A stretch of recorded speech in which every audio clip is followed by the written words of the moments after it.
idol. Yan, umaakit na po tayo ulit ng mundo. Dire-diretso na po ito hanggang doon sa aming pupuntahan. Yan. Medyo maraming mga sigang aso lang dito. Sa gitna. Oo, yan. So yung mga aso dito talagang kulay brown natin. meron ditong kurbada na akala mo sa Baguio yung kurbada niya is talagang paling-paling talaga, tapos ipahon. Napakadelikado para sa mga four wheels. Pero grabe. Ayun yung bundok na nakikita mo yan, diretso tayo dyan. Ito nabakbak na lang ito nung Bagyo siguro to. Kasi nung last na namin dito ni Sir, hindi ganyan yung tsura niyan. Kaya tingnan mo kung gano'ng katarik. Ayan, gano'ng katarik yan, idol. Ang lupit niyan. Diretso na tayo sa puntok nito. Bakit na? Ayan, ito yung balik-balik. Ayan, ang paakot.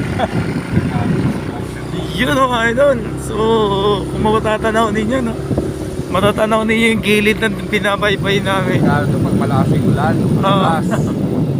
Yan, ayun, napakataas na namin, no? Ang lupit, ganda, oh. Ganda talaga ng view.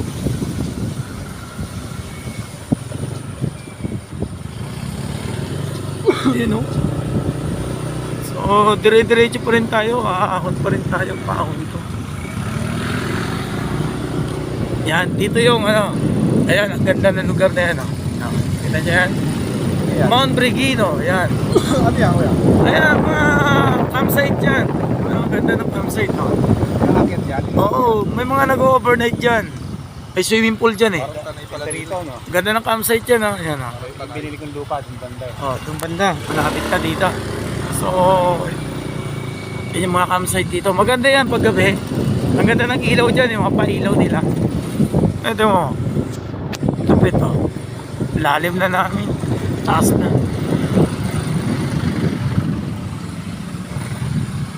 Dito na kami sa Mount Brigino.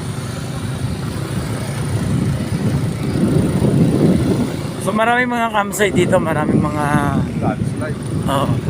maraming mga gumagawa ng mga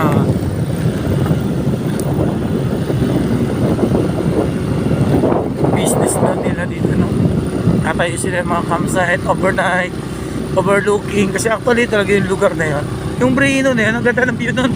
Pag nasa taas ka, pag na-rent mo yung itaas na yun, Gano'n daw kuya? hindi ko lang alam. Pag na-rent mo yung itaas na yun, sigurado, tanaw na tanaw mo yung Hindi gano'n. Oo, yung lawak nung yung lawak ng lugar, eh. Ganda, sa ilalim na nga tayo. Tanda lang, madulas. Ito pang mababaw dito. Madulas yung mga, ano yan, clay? Yung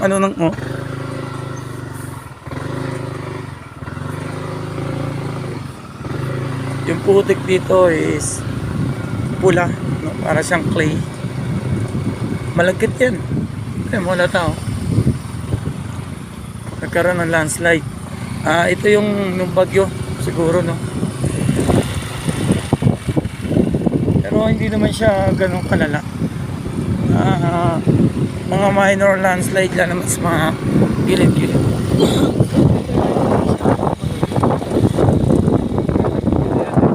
Malapit na tayo dito kay nanay. Ito na natanaw na natin. Dito na tayo, yan. Yan yung kay nanay. Ayan. Nanay! So diretso muna tayo. Kasi iikutin muna natin yung hanggang dulo. Alam ko diskarte niya ni Sir. Ikutin yung dulo muna. Papakita sa'yo.